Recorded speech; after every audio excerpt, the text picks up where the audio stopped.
At this time, we'll call to order the Special Public Building Commission for the purpose of agenda review for next week. Clerk, please call the roll. Commissioner Schaefer. Here. Commissioner Allen. Here. Commissioner Click is absent. Commissioner Osterhaus. Here. Commissioner Ashcraft. Here. Commissioner Brown. Here. And Chairman Eilert. Here. We do have a quorum present. The first item is approval of the November 2nd minutes. Moving to item number 2. Request for proposal number 2016-062. Consider authorizing the construction manager as construction guaranteed maximum price contract amendment with Turner Construction Company for the Lenexa City Center Library project in an amount not to exceed $16,431,850 for a new total contract amount not to exceed $16,476,850. Mr. Reinhardt.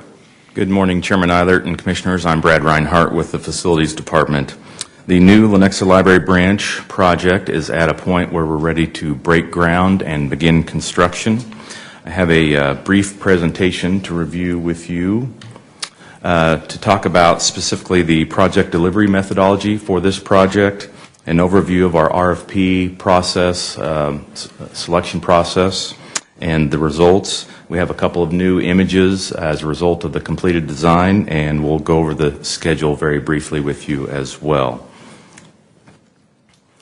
For the last year, or certainly several months, we've been talking a lot about the courthouse project and the design-build project delivery method for the new Lenexa Library Branch at the Lenexa City Center. We're kind of returning to our more common practice of CMC, or construction manager as constructor, that project delivery method. And you may recall that that's a method we've used very successfully on several other projects over the recent past, including the new Monticello Library Branch, which is currently under construction, the Arts and Heritage Center, the Crime Lab, Public Works, Justice Annex, Youth and Family Services, to name a few. In this delivery method, the construction manager is engaged early on in the process, so at the time of design, at the point which we have engaged the architect. And so, as you see on the slide here, we approved Hollison Miller as the architect, the leader of the design effort, last December of 2016, and shortly after that we engaged our construction manager, and we engaged them in pre-construction services. So they had a $45,000 fixed lump sum contract to provide pre-construction services over the course of the design. And the advantage of doing that is that they're able to provide input on the construction and the constructability as the design progresses. So they're looking at cost, and they're looking at the schedule, and again, they're looking at constructability, for example, materials, the availability of materials. Are there alternative materials that might be used? So they provide a great benefit during that design process in helping us make sure we're on track and we get the best value for the budget. And this slide kind of sums up the results from the RFP process that we used. 8 firms responded to the RFP, which was issued November 1st of 2016. Of those, 4 finalists were shortlisted and selected for interviews. The finalists were ranked by a selection committee consisting of 5 individuals with representatives from the library, from the facilities management department, as well as budget and financial planning.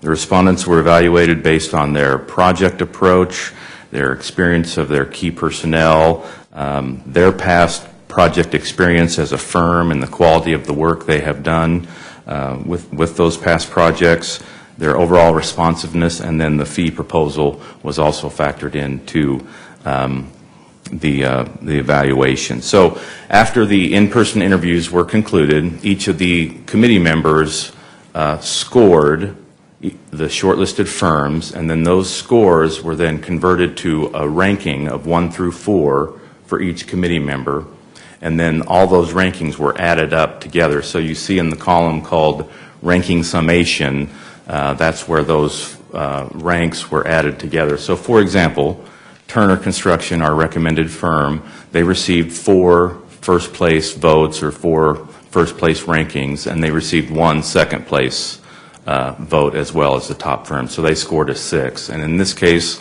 low score is the recommended firm to go forward with for the contract amendment.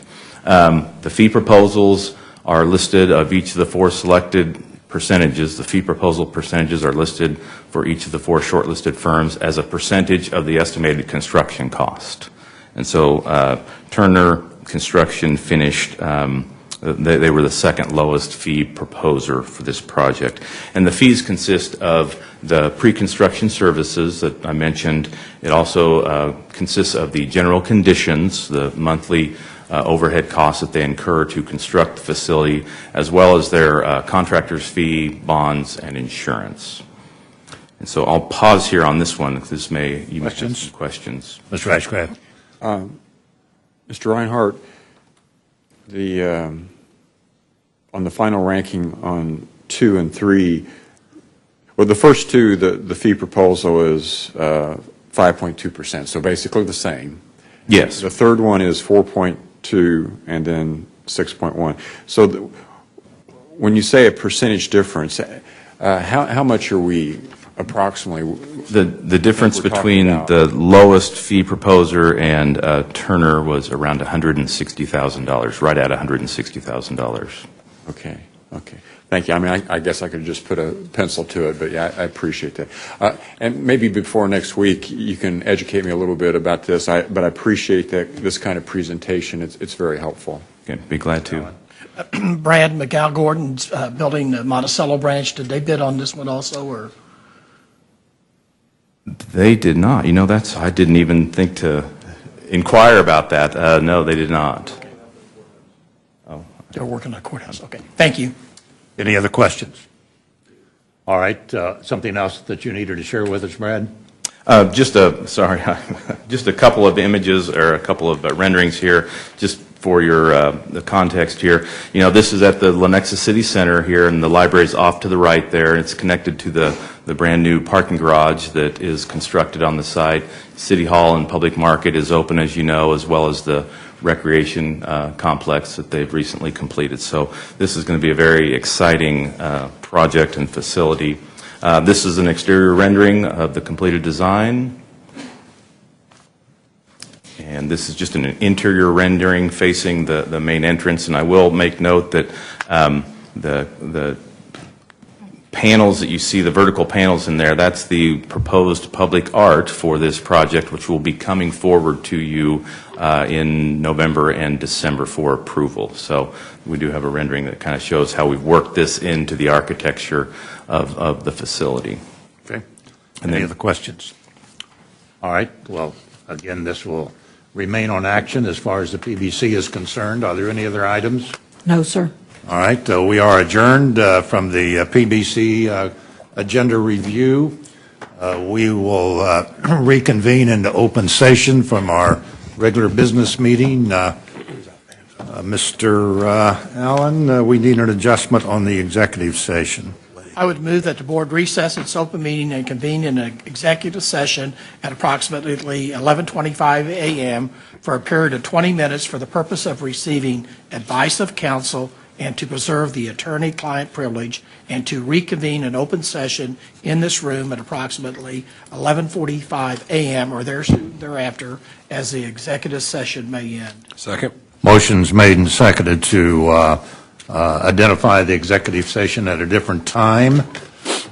Any questions? All right, clerk, please call the roll. Commissioner Schaefer, Commissioner Allen, Aye. Commissioner Osterhaus, Aye. Commissioner Ashcraft, Yes. Commissioner Brown, Aye. Chairman Eilert. Aye. Motion carried. So we will move directly to the executive session and then come back and conclude in open session. Thank you all.